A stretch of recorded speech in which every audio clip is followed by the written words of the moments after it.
Yo, what is up, y'all? It is me, Ethan Gamer TV again, here with basically just best settings for BO3 in 2023. So I'm just gonna go over I'm just gonna go over the graphics settings real quick. So alright, so number one, you have display. So display mode is basically it's just how your screen is gonna look. So basically, if I put it in windowed, it's like that. If I put it in windowed full screen, it's like that. I suggest just keeping it on full screen. That's basically whatever. Screen resolution. So obviously, whatever monitor you have, if it's 1920 by 1080, if it's 1440, whatever it is, you want to keep it at that. So I have a 1920 by 1080. Refresh rate. Refresh rate. You gotta again, whatever your monitor's refresh rate, you keep that on, and it should be on it on by default. And so should the screen resolution. Yeah, I know I have a shitty monitor, only 1920 and 60 hertz. That's okay though. Render resolution. So basically, I'll just keep this at 100%. Uh,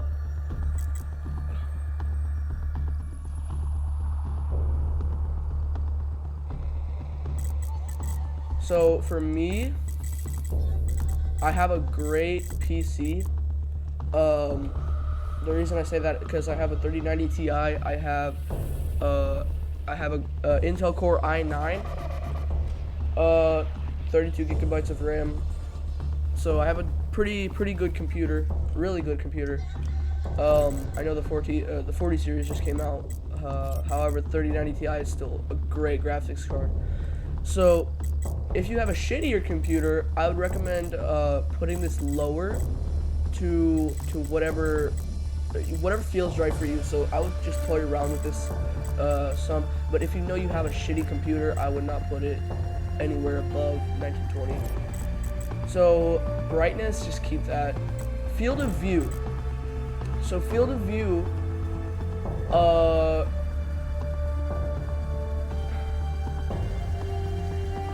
yeah, so apparently you put it above 80, you'll have a little bit of FPS drop. Wait a second, guys. Alright, guys. So if you put it anywhere above 80, you may have a little bit of an FPS drop, but I didn't experience that. And I really recommend putting it to 120. The reason is because the game, it feels way faster, and it feels like way just it feels more fun to me. It's like more involved in the whole game. So I put that personally at 120, but it's personal preference. But just know that when it goes above 80, you will feel, if you have a shitty computer, not like me, if you have a shitty computer, you will feel an FPS drop. So max frames per second. So I would put this um so I have it at 240 because my PC is awesomely good. And I sometimes I reach in game in zombies like 230 235. So I don't know. I think, you know what? Put it at your refresh rate. Whatever your refresh rate is, mine is 60, but computer is great. So put it at around what you think, okay? So sync every frame. This is essentially this is VSync, aka vertical sync. This just prevents screen tearing, but I lost a ton of FPS. So I had this on, and whatever you get, sync every frame. Whatever your refresh rate is, it'll match your FPS. So look, if I turn this on, it'll match it to 60 because of my freaking refresh rate. Look at that. Look at that bullshit. So I just turned it off because first of all, I don't have any screen tearing, and second of all, give me that 200 FPS. You know what I'm saying? So draw FPS. Yeah, it's just the counter. I highly suggest turning that on just so you can see your FPS at all times. All right, so let's go to advanced. So now for me, I'm just gonna say it one more time. I have a great computer, so I have all my shit to extra high, extra, all that shit, dynamic shadows. Okay, so texture quality. Again, if you have a decent computer, maybe like a uh 30 3060 to 70, I recommend just putting this on higher extra, honestly. Uh, but this is for people with shitty computers. Texture quality, low, honestly. Filtering, put it on medium.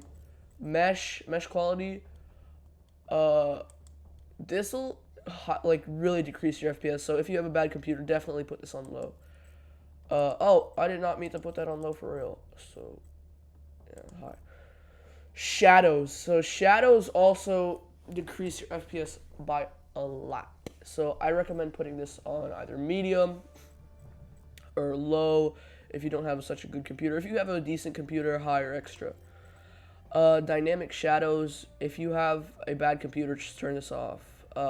Subsurface scattering. Uh, so this just basically it just renders realistic faces for humans in the game. Um, honestly, I would keep this on, no matter what. But if you are if you are getting bad FPS, I'd recommend turning it off. So, uh, I honestly have no clue what the fuck this is. Volumetric lighting requires. Yeah, I don't even know what those are, so I can't tell you. Okay, anti-aliasing. So I'm honestly not too familiar with anti-aliasing myself.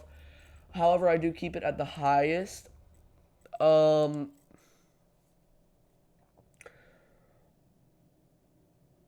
uh,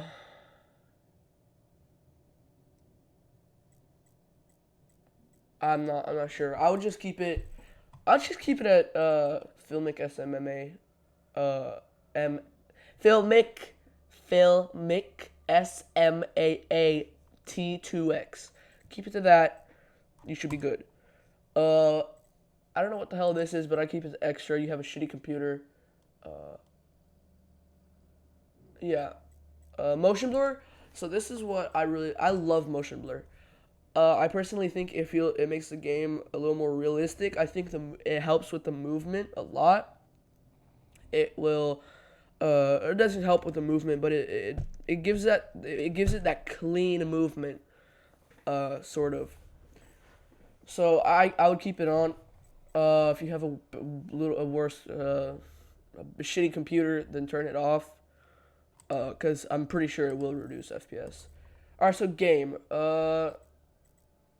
So player name indicator, whatever you want, horizontal, split screen, orientation, colorblind mode. So I'm not colorblind, so I'll keep it off. So yeah, that's it, guys. That's it for the settings in Black Ops 3. Uh, so yeah. Next video, I might be doing a Krunker video. Uh, on how to do all of this, all how to do Krunker settings. All right, guys. Again, I was the better Ethan Gamer. Peace.